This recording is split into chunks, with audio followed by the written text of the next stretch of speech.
El timbre del teléfono me arrancó de la rutina como una cuchillada, y al contestar, la voz al otro lado tartamudeaba palabras que no lograba comprender hasta que, de pronto, escuché su nombre, el nombre de mi marido, envuelto en sangre, confusión y urgencia. El corazón se me detuvo por un instante mientras la operadora del hospital mencionaba algo sobre un accidente en la autovía, múltiples heridos, estado crítico. La taza de café se resbaló de mis manos y se estrelló contra el suelo, pero ni siquiera miré los pedazos. Una sensación punzante me atravesó el pecho, mezcla de incredulidad y terror. Todo se volvió borroso, como si el mundo girara en cámara lenta mientras mi mente intentaba procesar lo imposible. ¿Cómo era posible si hacía apenas una hora me había dado un beso en la frente y me dijo, nos vemos en la cena? El ruido del tráfico telefónico desapareció y solo quedó una frase colgando en el aire, venga rápido. No sabemos si va a resistir.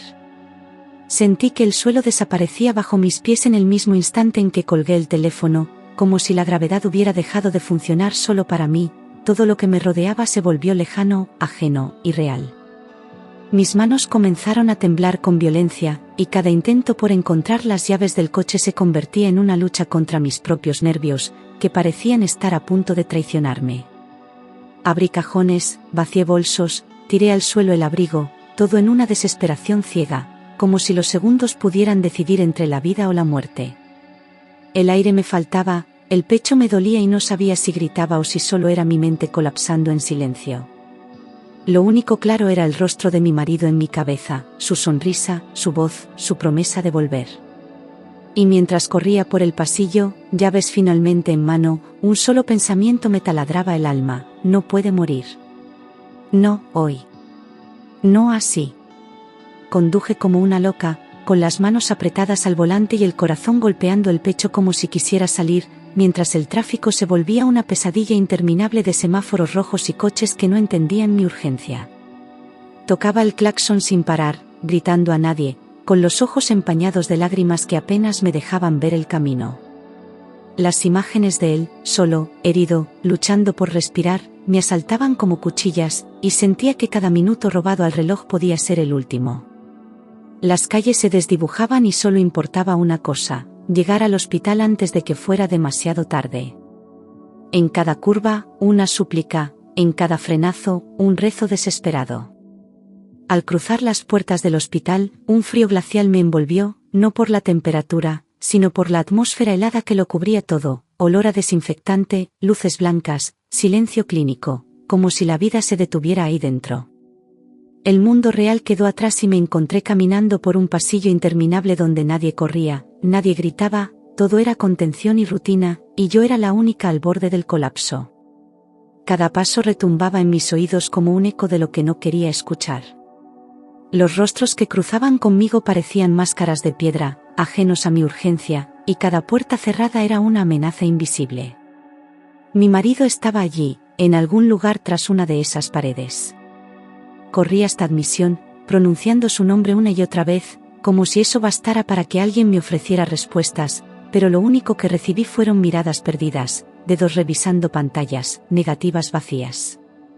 Todavía no tenemos la ficha completa, me decían, hay varios heridos ingresando al mismo tiempo.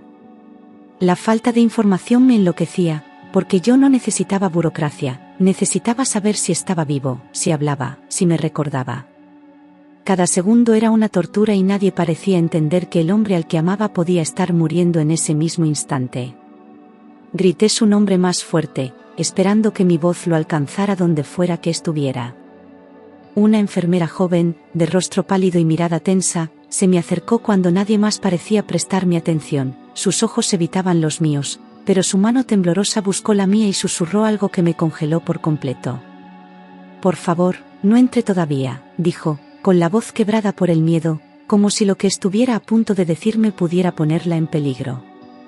Su actitud no era la de alguien que me protegía de una mala noticia, sino la de alguien que me advertía de un peligro real, presente, oculto entre esas paredes. Quise preguntarle qué ocurría, pero ella negó con la cabeza, mirando hacia los lados como si temiera ser vista. Espere, confíe en mí. Antes de que pudiera abrir la boca, la enfermera se inclinó ligeramente y me susurró con urgencia contenida. si me quiere creer, escóndase en la sala de limpieza, ahora. Sus palabras cayeron como un trueno silencioso, cargadas de algo que no podía explicar, pero que me estremeció hasta los huesos. No tenía sentido, no sabía que buscaba protegerme, pero su mirada no era la de una loca, era la de alguien que había visto demasiado. Dudé un segundo, atrapada entre el miedo y la razón, pero algo en su tono hizo que la decisión no pareciera una opción. Corrí, sin entender nada, hacia la puerta que señalaba, con el corazón a punto de estallar. Me quedé inmóvil unos segundos frente a la sala de limpieza, con la mano en la manija, dudando de mi propia cordura. ¿Qué demonios estaba haciendo? ¿Por qué iba a esconderme como una fugitiva en vez de buscar a mi marido? Pero el miedo se había instalado en mis venas como veneno líquido, y la expresión de esa enfermera seguía repitiéndose en mi mente como un eco imborrable. Confíe en mí, había dicho, y aunque no sabía su nombre, decidí aferrarme a esa advertencia como a un salvavidas en medio de un mar desconocido. Con un suspiro tembloroso, abrí la puerta y me deslicé dentro, dejando atrás la lógica y entrando en el terreno del horror. Dentro, la oscuridad y el olor a cloro me dieron la bienvenida como una bofetada. Cubos, fregonas y bolsas de residuos rodeaban el estrecho espacio donde apenas podía respirar sin hacer ruido. Me acurruqué detrás de la puerta, apretando los dientes para no sollozar, con las piernas encogidas y el cuerpo rígido por la tensión. El corazón latía con tanta fuerza que temía que se oyera desde fuera, como un tambor de guerra anunciando mi presencia. Cada segundo se alargaba como si el tiempo se burlara de mí, mientras los sonidos del pasillo se desvanecían y el silencio absoluto caía como un velo. No entendía nada, pero intuía que algo terrible estaba por suceder. Durante unos minutos eternos, el único sonido que existía era mi respiración entrecortada, el leve goteo de una tubería rota y el latido ensordecedor de mi propio miedo. Cerré los ojos un instante, deseando que todo fuera una pesadilla, que alguien abriera la puerta y me dijera que todo estaba bien, que mi marido estaba estable, que podíamos irnos a casa. Pero entonces, escuché pasos firmes, decididos, acercándose por el pasillo con una cadencia que no era de urgencia, sino de propósito. Me tapé la boca instintivamente, sabiendo que lo que venía no debía ser visto. Y entonces, la puerta se abrió apenas, lo suficiente para que el horror empezara. A través de la rendija, vi entrar dos figuras. Una era un médico con bata blanca, rostro serio, movimientos precisos. El otro, un hombre de traje oscuro, impecable, con una expresión fría y distante que me heló la sangre. No dijeron palabra al principio, solo intercambiaron una mirada como si compartieran un plan conocido, algo ensayado, sin necesidad de explicaciones.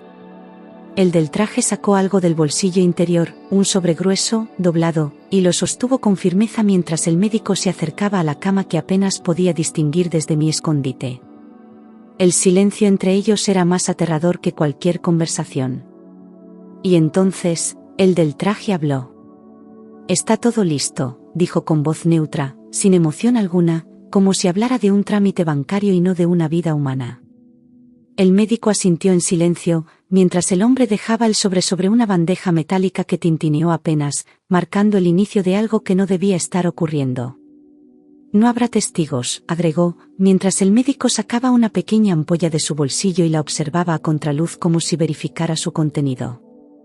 Sentí que el alma se me partía en dos al comprender lo que estaba viendo, pero mi cuerpo seguía paralizado, atrapado en ese rincón oscuro de un mundo que ya no reconocía. No sabía si llorar, gritar o salir corriendo. Solo podía mirar. Vi claramente cómo el hombre del traje colocaba el sobre la bandeja de instrumental, con una frialdad tan meticulosa que me revolvió el estómago. Era grueso, abultado, y el médico ni siquiera lo miró, como si ya supiera exactamente cuánto valía la vida que iban a cortar. No hubo firma, ni palabras de confirmación, solo un acuerdo tácito, cruel y silencioso que ya había sido sellado antes de llegar. Me di cuenta entonces de que aquello no era improvisado, era un procedimiento, algo que habían hecho antes. Tragándome el grito, me aferré al borde del cubo donde me escondía, incapaz de aceptar lo que mis ojos me obligaban a ver. Mi marido era una cifra, un trato cerrado, un obstáculo a eliminar. El médico abrió un pequeño paquete sellado, sacó una jeringa estéril y la llenó con el líquido de la ampolla, moviéndose con una calma escalofriante, como si estuviera preparando una simple vitamina y no la sentencia de muerte de un ser humano. Caminó hasta la cama, que ya sabía en mi alma que era la de mi marido, y levantó el suero conectado a su brazo, introduciendo el contenido sin dudar, con la precisión de quien ha repetido ese gesto muchas veces. Sentí que el mundo se me deshacía bajo los pies, que todo mi cuerpo se desvanecía como papel mojado. Aquella aguja no curaba. Esa aguja mataba. Y lo hacía lentamente. Deliberadamente. Quise gritar, salir corriendo, detenerlo todo, pero mi cuerpo no respondía. Era como si el miedo me hubiera cosido los músculos a los huesos, dejándome convertida en un espectro silencioso condenado a presenciar su propia desgracia. Los ojos se me llenaron de lágrimas que no caían, congeladas por el espanto, y la mandíbula me temblaba sin control. No podía moverme, no podía respirar bien, sentía que me moría también allí dentro. Solo quería que alguien abriera la puerta y lo impidiera, pero no llegaba nadie. Estaba sola frente al mal, y no tenía armas para detenerlo. El médico observó el monitor con atención, comprobó los cables, ajustó algo en el gotero y dijo con voz baja, seca, como quien informa de un retraso en el tren: en 10 minutos, paro cardíaco. El otro hombre solo asintió, dio media vuelta y se dirigió a la puerta como si el asunto estuviera resuelto, como si se tratara de un trámite burocrático más en su agenda. Yo no podía creer que hubieran planeado hasta el minuto exacto en que mi marido iba a morir, con esa precisión inhumana que me desgarraba el alma. Nadie más en el mundo sabía lo que iba a pasar. Nadie, salvo ellos, y yo. Ambos salieron de la habitación con la misma calma con la que habían entrado, sin mirar atrás, sin prisa, como si no hubieran dejado a un ser humano al borde de la muerte tras esa puerta. El sonido de sus pasos alejándose me resultó tan absurdo, tan cruelmente normal, que tuve que taparme la boca con fuerza para no soltar un alarido. Era imposible asimilar que esa escena acababa de ocurrir delante de mí, como si fuera parte de un experimento macabro. Pero era real. Lo había visto. Y el tiempo corría en contra. Me quedé acurrucada en ese rincón, temblando, con el cuerpo entumecido y el alma desgarrada, preguntándome si aquello que acababa de presenciar era parte de una pesadilla o si, de verdad, el mundo podía ser tan monstruoso. No sabía si habían notado mi presencia, si volverían, si me habían dejado viva por error o por desprecio. Pero lo único que sentía era una angustia punzante, un vértigo en el pecho que no me dejaba respirar. El silencio volvió a apoderarse de todo, y en ese hueco de limpieza, me sentí más sola que nunca. No sabía qué hacer. No sabía si él seguía vivo. La puerta se abrió de golpe y casi grité, pero era ella, la enfermera, con los ojos más asustados aún que antes, que se lanzó a por mí, me tomó de la mano con fuerza y me susurró: ya puede salir. Pero no diga nada aún. Su voz estaba cargada de urgencia, de miedo real, no por mí, sino por lo que habíamos visto. Yo no podía hablar, solo asentí con los ojos llenos de horror mientras ella me sacaba de ese infierno y me empujaba por un pasillo lateral, lejos de las miradas. El mundo seguía girando, y yo ya no era la misma. Nunca lo volvería a ser.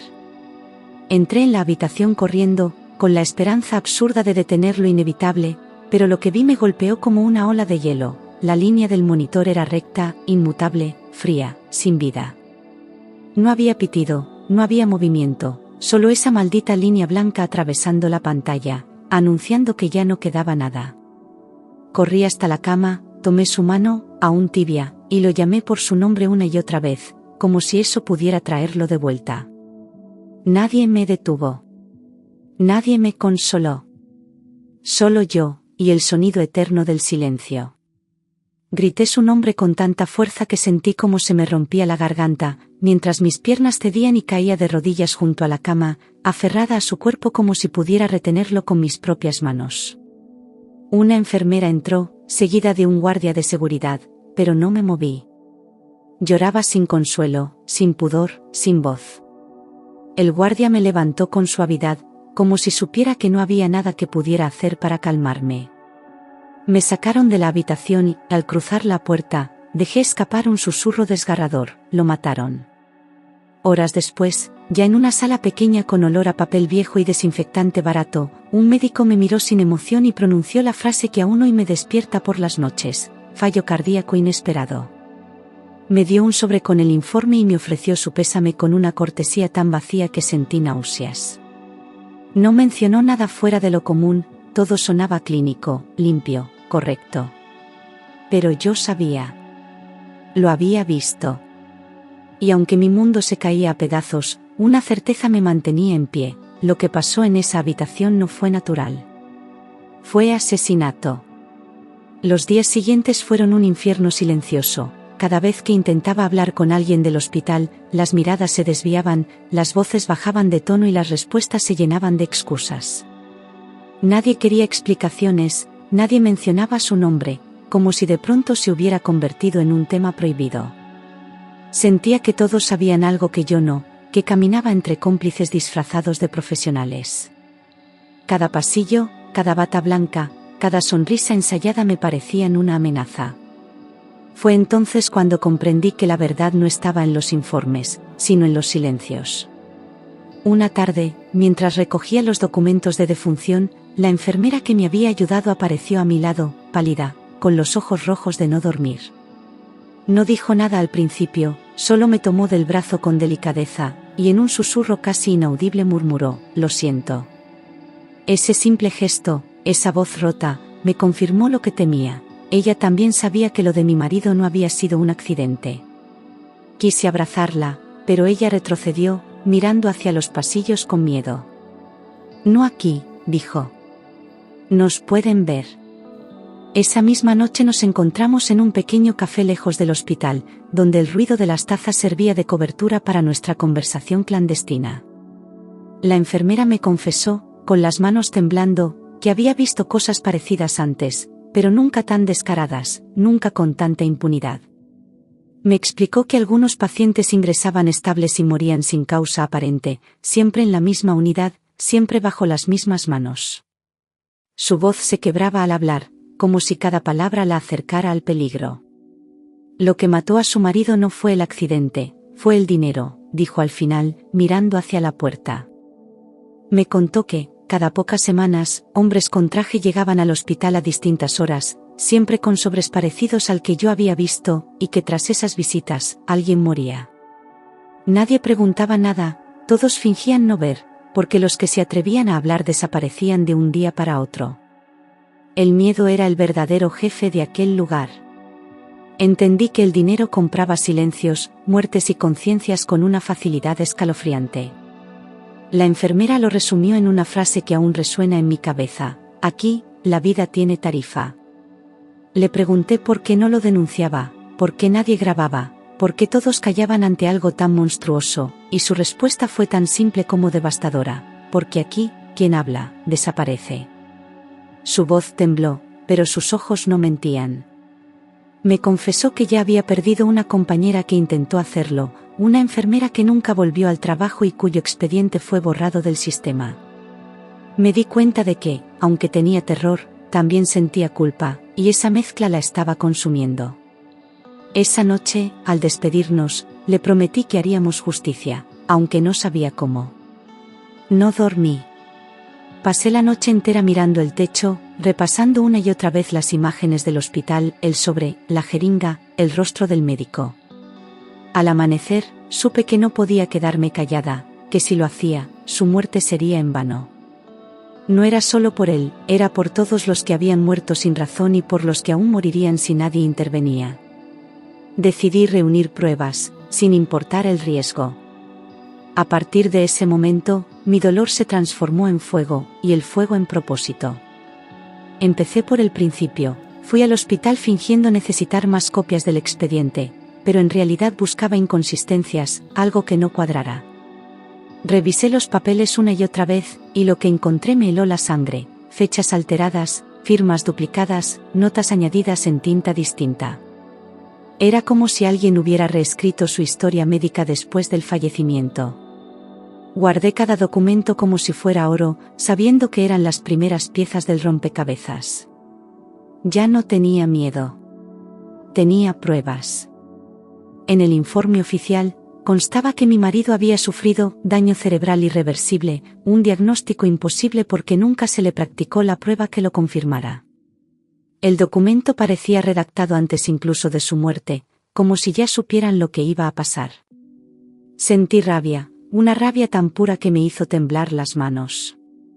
Lo habían condenado desde el momento en que entró por esa puerta. Y yo no iba a permitir que su historia terminara con una mentira. Solicité ver las grabaciones del pasillo de la UCI, con la excusa de buscar objetos personales extraviados, pero el jefe de seguridad me dijo que ese tramo no tenía vídeo, por mantenimiento técnico. La coincidencia era tan perfecta que me dejó sin aire. Justo ese pasillo, justo esa noche. Entendí que no era un fallo, sino una orden. Todo estaba controlado, planeado con precisión quirúrgica. Aquel hospital no era un lugar de curación, era una fábrica de muertes limpias. Seguí investigando, cruzando nombres y fechas, y descubrí que 3 pacientes más habían muerto esa misma semana en circunstancias idénticas, diagnósticos falsos, informes modificados, ausencia de grabaciones. Los mismos médicos, los mismos horarios, el mismo tipo de ampolla. Era un patrón, una rutina criminal camuflada bajo protocolos médicos. La indignación se convirtió en una determinación feroz. Ya no buscaba solo justicia por mi marido, sino por todos. Y sabía que la siguiente pieza del rompecabezas tenía nombre y cargo. Todos los caminos conducían a un nombre que se repetía en los informes alterados, en los turnos sospechosos, en las historias clínicas sin explicación: Dr. Ramiro Ledesma, jefe de la UCI.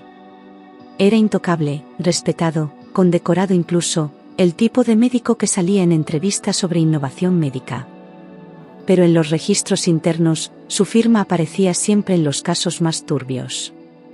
Tenía acceso total, autoridad sobre todos, y nadie cuestionaba sus decisiones. Era el rostro amable de una maquinaria mortal. Volví a contactar con la enfermera, y esta vez no solo estaba dispuesta a hablar, sino también a actuar. Había decidido que ya no podía cargar más con el peso del silencio. Sabía que su vida corría peligro, pero dijo que prefería eso a seguir fingiendo. Juntas elaboramos un plan para recopilar pruebas desde dentro, sin levantar sospechas. Ella grabaría los turnos, accedería a los ordenadores cuando pudiera y anotaría cualquier movimiento extraño. Su valor me dio fuerzas que ya no sabía que tenía. Una madrugada, me envió un mensaje: lo tengo. Nos encontramos en un parque lejos de la ciudad, y allí me entregó una copia del registro digital de un turno en el que Ledesma había modificado órdenes médicas usando su contraseña. Las instrucciones originales indicaban tratamiento conservador, pero él había añadido una orden posterior para sedación profunda sin justificación clínica. Era la primera prueba directa de manipulación médica con intención de dañar. La tensión era insoportable. Cada vez estábamos más cerca. Días después, la enfermera me mostró una captura de una cámara oculta en la sala de descanso, el mismo hombre del traje oscuro entregando otro sobre a Ledesma. La imagen no era perfecta, pero se le reconocía con claridad. La enfermera palideció al verlo y dijo algo que me dejó paralizada: ese hombre es conocido, es alguien público. La idea de que todo estuviera conectado con el poder no me sorprendía, pero dolía. Sabía que esto iba más allá de un crimen hospitalario. Era una red. Revisando noticias antiguas y fotos en internet, encontré una imagen de ese hombre del traje en una inauguración de empresa. Su rostro, su nombre, todo encajaba. Y entonces el mundo se me vino abajo. Era mi cuñado. El hermano de mi marido. El mismo con el que había discutido durante meses por la herencia de sus padres, el mismo que apenas apareció tras el accidente. No era coincidencia. No era azar. Era traición. Recordé cada conversación tensa, cada comida familiar interrumpida por discusiones sobre propiedades, inversiones y testamentos. Mi marido quería cambiar el reparto de la herencia, hacerlo justo, y su hermano no lo aceptaba.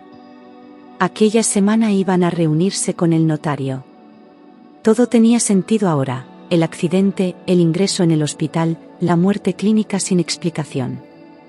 No fue una reacción impulsiva. Fue un plan. Frío, calculado, perfectamente ejecutado. Buscando en los registros empresariales, encontré una sociedad interpuesta donde, pocos días después de la muerte de mi marido, se había registrado una transferencia elevada bajo el concepto de donación confidencial.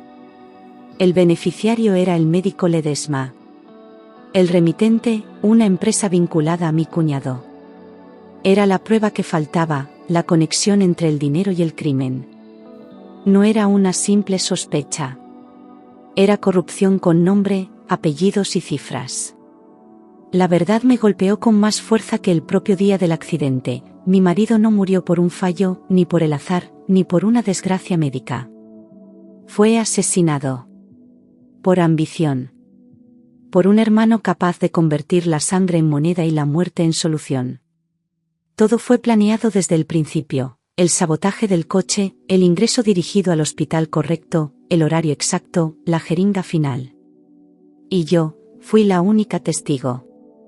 Volví al taller donde llevábamos el coche, convencida de que allí también encontraría respuestas, y pedí una revisión completa del vehículo sin explicar mis motivos. El mecánico tardó 2 días, pero cuando me llamó, su voz sonaba distinta: los frenos habían sido alterados.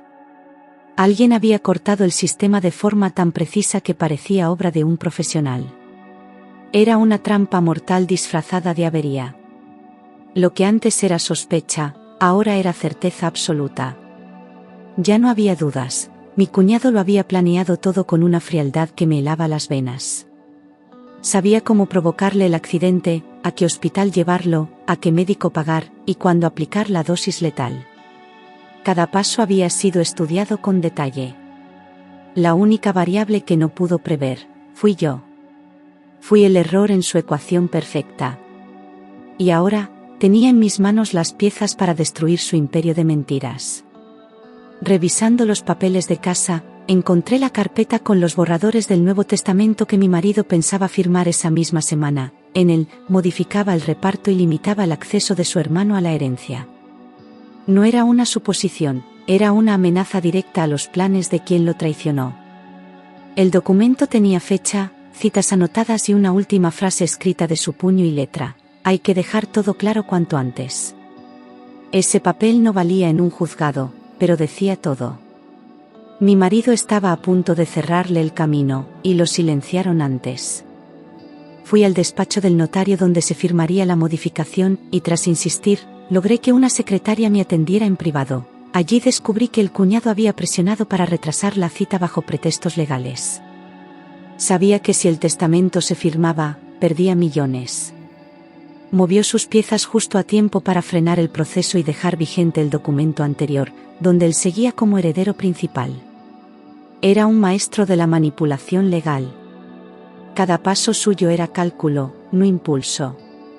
Esa noche, la enfermera me llamó con la voz quebrada. Alguien había estado preguntando por mí en el hospital, un hombre que no se identificó y que me rodeaba sin motivo aparente. Desaparezca unos días, me dijo, por favor, hágame caso. Su tono no dejaba lugar a dudas, me estaban buscando, y no era para pedirme explicaciones. Cerré las persianas, apagué las luces y empecé a hacer maletas. El peligro ya no era abstracto. Era real, inmediato y letal. Me mudé temporalmente a casa de una amiga en Alcalá de Henares, sin decirle nada a nadie salvo a la enfermera, que se convirtió en mi única aliada. Apagué el móvil, evité redes sociales y viví durante días como una fugitiva, atrapada entre el miedo y la impotencia. Cada sonido en la calle me sobresaltaba, cada llamada al portero me congelaba el cuerpo. No sabía si estaba paranoica o vigilada, pero prefería parecer loca a convertirme en la siguiente víctima. Sobrevivir era ahora mi prioridad. Una mañana, al mirar por la ventana, vi un coche oscuro estacionado frente al portal, con los cristales tintados y el motor encendido. Estuvo allí durante horas, sin moverse, sin mostrar a nadie dentro. Al día siguiente, volvió a aparecer. Y al siguiente también. No tenía pruebas, pero lo sentía. Era un mensaje silencioso, una forma de decirme que sabían dónde estaba. El miedo se convirtió en asfixia. Yo ya no era solo una viuda. Era un objetivo. Reuní todo lo que tenía: copias de informes, fotos, capturas de pantalla, grabaciones, nombres, fechas. Metí todo en una carpeta y fui a la Policía Nacional, sola, sin avisar a nadie. No podía callar más. En la comisaría, conté todo desde el principio, sin omitir nada, aunque me temblaran las manos. El agente que me atendió escuchó en silencio, y al final dijo: «Es difícil de creer, pero si es cierto, esto es muy grave». Me pidieron que esperara. Y esperé. Tras revisar los documentos, otro inspector me recibió en una sala interna y, con un tono frío, dijo que mi historia sonaba demasiado fantasiosa para ser cierta. Me dolió más que un golpe, porque traía pruebas, dolor y verdad. Pero ellos veían a una mujer alterada, sin respaldo legal, con teorías de conspiración. Me sugirieron buscar ayuda psicológica y me devolvieron parte de los papeles. Salí de allí humillada, furiosa, y con la determinación de no rendirme. Porque lo que viví no era fantasía. Era un crimen. 2 días después, una inspectora joven me llamó al número que había dejado y me pidió una reunión discreta. «He leído todo», me dijo al verme, «y quiero comprobarlo por mí misma». Su voz era firme, pero sus ojos estaban cargados de empatía. Me explicó que tenía familiares médicos y que algo en mi historia le resultaba muy creíble. No me prometió justicia. Me prometió que investigaría. Y con eso, por primera vez, volví a sentir esperanza. La inspectora actuó en silencio, sin avisar a la dirección del hospital, y coordinó con un juez un registro encubierto, bajo otra causa. Entraron de madrugada, con acceso restringido a los archivos digitales y físicos de la UCI. Lo que encontraron superó todas las expectativas: medicamentos no registrados, expedientes duplicados, historiales alterados y documentos escondidos en una caja de seguridad personal del Dr. Ledesma. El hospital intentó frenar la operación, pero era tarde. La verdad había empezado a salir a la luz. Entre los documentos hallaron una lista con nombres, fechas de ingreso, montos en euros y anotaciones como «ajusticiado», «confirmado» y «listo para liberar cama». Había más de 20 casos en los últimos 3 años. También encontraron fotografías de transferencias, correos encriptados y recetas médicas con dosis manipuladas. Era un sistema, no un acto aislado. Ledesma no actuaba solo, pero era el eje. La inspectora me llamó esa noche y dijo una sola frase: «Tenías razón. Y esto es más grande de lo que imaginábamos». El doctor Ramiro Ledesma fue detenido al salir del hospital, justo cuando subía a su coche con otro sobre en la mano, idéntico al que había visto aquella noche. No opuso resistencia, pero su expresión lo decía todo: no lo esperaba. Al principio negó los cargos, alegando que era una confusión, pero los documentos, las grabaciones y las pruebas eran irrefutables. La noticia corrió como pólvora entre el personal, y muchos comenzaron a hablar por primera vez. El velo de impunidad había caído. Mi cuñado, al enterarse de la detención, intentó escapar esa misma noche rumbo a Portugal en un coche alquilado con documentación falsa. Lo interceptaron en un control fronterizo gracias a una orden de vigilancia emitida por la inspectora. Al principio negó cualquier relación con el caso, pero llevaba consigo una carpeta con extractos bancarios y movimientos que lo incriminaban aún más. Su arrogancia se convirtió en miedo al ser esposado. La justicia, por fin, empezaba a alcanzarlo. Bajo presión, sin opción de salida, mi cuñado confesó que había pagado a Ledesma para acelerar las cosas y evitar la firma del Nuevo Testamento. Su voz, registrada durante el interrogatorio, sonaba fría, sin remordimiento, como si hablara de un trámite incómodo, no de un asesinato. Dijo que lo hizo por proteger lo que era suyo y que mi hermano siempre fue débil. Esa frase me rompió el alma. No solo lo había matado, lo despreciaba. Lo redujo a un obstáculo. Cuando la historia se filtró a los medios, fue imposible contener la ola de indignación. Red de asesinatos en hospital madrileño, decían los titulares. Las imágenes de Ledesma esposado y los vínculos financieros con mi cuñado aparecieron en todos los noticieros. Familias de otros pacientes empezaron a contactar a la policía, reconociendo patrones similares. El país entero se estremeció al descubrir que la muerte podía disfrazarse de protocolo médico. Yo, en silencio, solo pensaba en él. Durante el juicio, la enfermera que me había salvado la vida testificó con la voz temblorosa, pero sin retroceder ni una vez. Su testimonio fue clave para confirmar el modus operandi del hospital y la implicación directa de Ledesma. El fiscal la llamó la conciencia del caso, y aunque evitó las cámaras, su valentía se volvió ejemplo. Cuando bajó del estrado, nos miramos en silencio. En su gesto no había orgullo, solo alivio. Había hecho lo correcto, pese al miedo. Cada noche, al cerrar los ojos, revivía aquella línea recta en el monitor, aquel susurro que lo condenaba, aquel beso que no pude darle. Nada, absolutamente nada, me devolvería a mi marido, y aunque la justicia avanzaba, el vacío en mi pecho seguía intacto. Vivía con la culpa de haber llegado tarde, de no haber hecho más, de no haber gritado a tiempo. Todo parecía castigo, incluso respirar. Solo la idea de honrar su memoria me mantenía en pie. El proceso fue largo, lleno de retrasos, apelaciones, maniobras legales para reducir penas, pero al final, las pruebas eran demasiado contundentes. Los peritos, los testimonios y los documentos enterraron cualquier intento de defensa. Ledesma fue declarado culpable de homicidio premeditado y corrupción, mi cuñado, de conspiración y asesinato por encargo. Tardaron años en llegar al fallo definitivo, pero yo estuve en cada audiencia. Nunca falté. Nunca los dejé olvidar su rostro. El tribunal sentenció a Ramiro Ledesma a 30 años de prisión sin posibilidad de reducción, y a mi cuñado a 25 años por autor intelectual del crimen. Al escuchar la sentencia, no sentí alegría ni venganza, solo una tristeza profunda, como si cerrar el caso abriera aún más mi herida. Miré sus rostros mientras eran llevados por los agentes, y no vi monstruos. Vi hombres vacíos, destruidos por su propia ambición. Y entendí que la justicia no siempre sana. Pero sí protege. Tras la condena, la UCI fue clausurada temporalmente y reabierta meses después bajo nueva dirección, con personal renovado y protocolos auditados. Se retiraron placas, nombres y cualquier rastro del pasado. Lo que una vez fue una máquina de muerte, ahora intentaba convertirse en un lugar seguro. Pero para mí, ese hospital siempre sería una tumba disfrazada. Nunca volví a pisarlo. Solo pasaba por fuera, mirando sus paredes con una mezcla de rabia y luto. Cada año, en el aniversario de su muerte, dejó una flor blanca en la puerta del hospital, sin nombre, sin nota, sin explicación.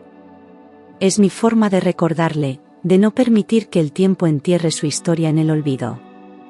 Algunos empleados nuevos me miran con curiosidad, pero nadie se atreve a preguntar. Yo me voy en silencio, con el corazón apretado y la mirada al cielo.